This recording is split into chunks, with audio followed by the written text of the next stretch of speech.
Ascon Holding şirkətlərindən olan Aztelekom məhdud məsuliyyətli cəmiyyət və Məktəbəqədər və Ümumi Təhsil üzrə Dövlət Agentliyinin təşkilatçılığı ilə internetdən təhlükəsiz istifadə bacarıqları kooperativ sosial məsuliyyət layihəsi çərçivəsində növbəti tədbir Balakəndə baş tutub.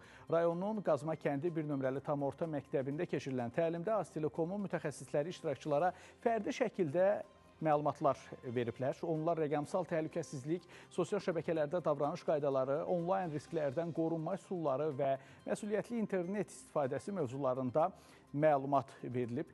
Qeyd edək ki, layihə bugünədək Lənkəran, Qusar və Şəki rayonlarının kənd məktəblərinin müəllim və şagirdlərini əhatə edib. Eyni zamanda Şəki, Zaqatala, Lənkəran, Astara, Quba, Xaçmaz və Gəncə, Daşkəsən regional təhsil idarələrinin tabeliyində olan məktəblərin müəllimləri üçün onlayn təlimlər təşkil olunub. Biz bugün hər birimiz internetdən istifadə edirik. İnternetdən istifadə edərkən qarşımıza təhlükəli saytlar və s. çıxa bilər. Biz bu təhlükəli saytlardan, bugün bu təhlükəli saytlardan necə qorunacağımızı öyrəndik. Bu tədbirimizin məqsədi müəllim və şagirdlər arasında internetdən düzgün və təhlükəsiz istifadə vərdişlərinin formalaşdırılması, rəqəmsal savadlılığın artırılması və onlayn risklərdən qorunma sahəsində məlumatlılığın gücləndirilməsidir.